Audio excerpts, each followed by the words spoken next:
Eto na, magkatulong General Torre at Interpol. Biglang tinugis itong si Roque. Alright, welcome back to my YouTube channel. I'm Andy's Vlog. Roque, i-deport, ibabalik ng Pilipinas, kukunin ni General Torre sa tulong ho ng Interpol. Nako po, ayan na.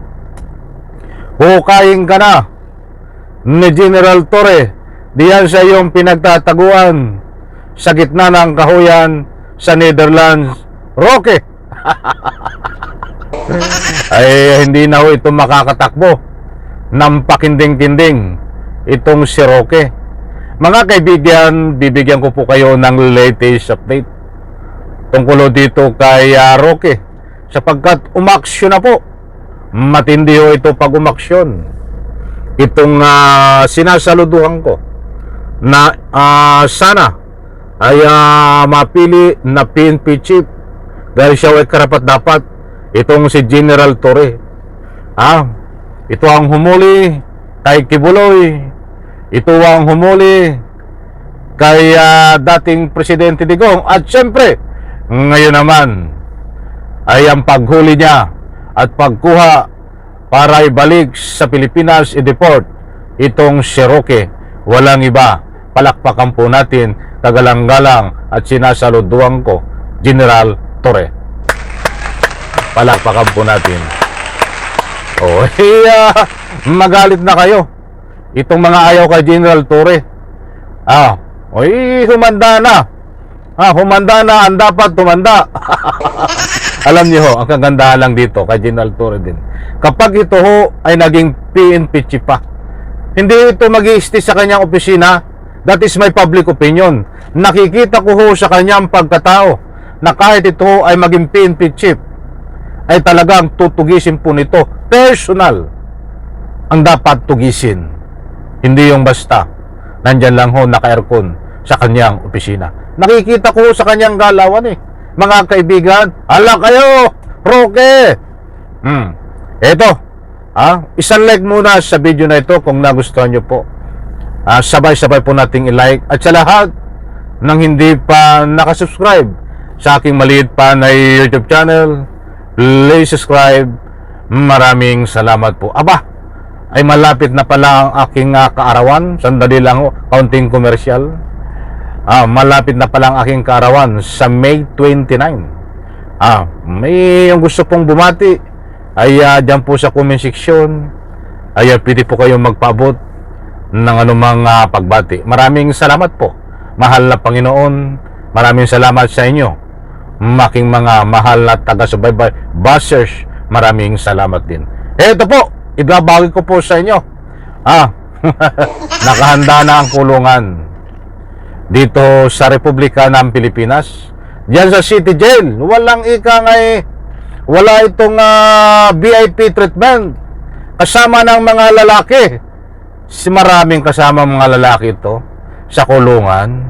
Itong si Roque, pag-usapang lalaki, baka pumalakpak pantay nga nito ito, baka tayo mapaba pa. Mga kaibigan, ibabagi ko po sa inyo.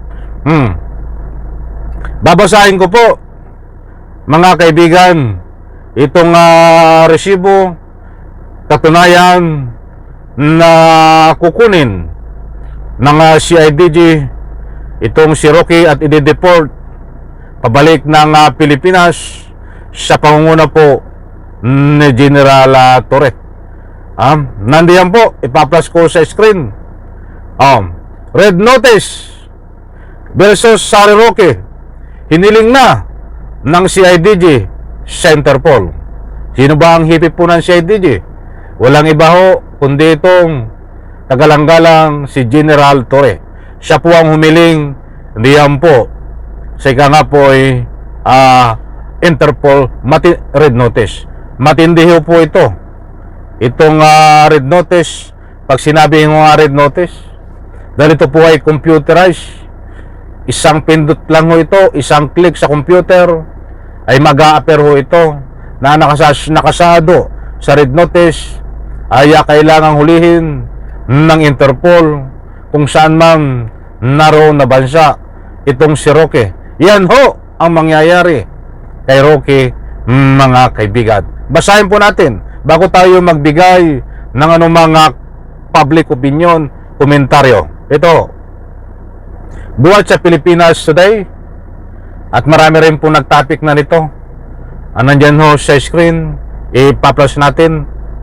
Inahayag ni Philippine National Police, PNP, Criminal Investigation and Detection Group, CIDG, Director Major General Nicolas Torre III, na formal na nilang hiniling sa International Criminal Police Organization, Interpol, na mag-issue ng red notice para sa pag-aresto kay dating presidential spokesperson Attorney Harry Roque na kasalukuyang nasa Europe.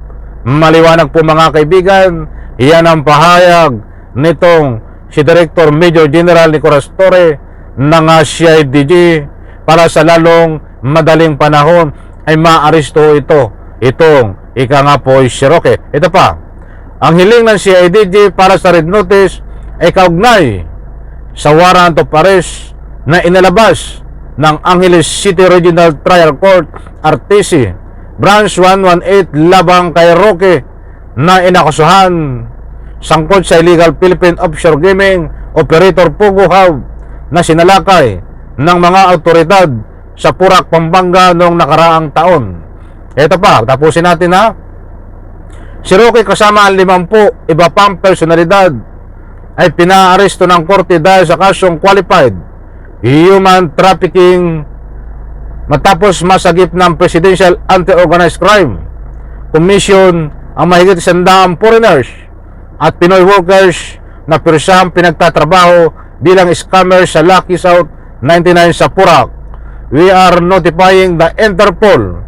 We are requesting the assistance of Interpol for the arrest of Attorney Harry Roque, sabi na Torre sa panayam ng ABS-CBN ngayong Lunes, Mayo 26. Kahapon po ito nangyari mga kaibigan. Nandiyan po. Matindiyo ito. So abangan po natin mga mahal kong taga-subaybay, dahil pag sinabing red notice at Interpol, computerized po yan na gumagalaw, madali na po ito mga mahal kong taga-subaybay. So ibig sabihin po dito at napakaliwanag na kapag nahuli ho ito ng Interpol ay walang iba na susundo at kukuha po dito, kasama dito siyempre ang PNP chief at itong CIDG na si General Torre, upang kunin itong si Roque at pusasan at dalhin, ibalik, i-deport sa bansa natin dito para ikulong sa tunay na rihas na bakal. Any reaction po diyan po sa comment section. Ano po ang masasabi nyo dito? Naniniwala po ba kayo na walang kasalanan itong si Roque ayon sa kanyang sinasabi, na sinasabi niya ay biktima siya ng panggigipit ng gobyerno? Ano po ang masasabi nyo po doon? May karapatan po kayo magbigay ng anumang public opinion diyan ho sa comment section. Mga kaibigan, hindi po tayo nagpapakalat ng anumang fake news. Mayroon po tayong batayan.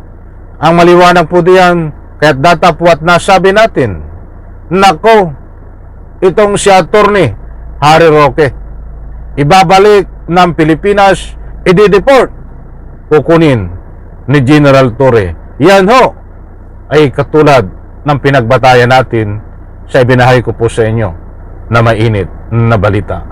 Muli po, isang like sa video na ito. Kung nagustuhan nyo po, maraming salamat. Bye-bye. Palabang.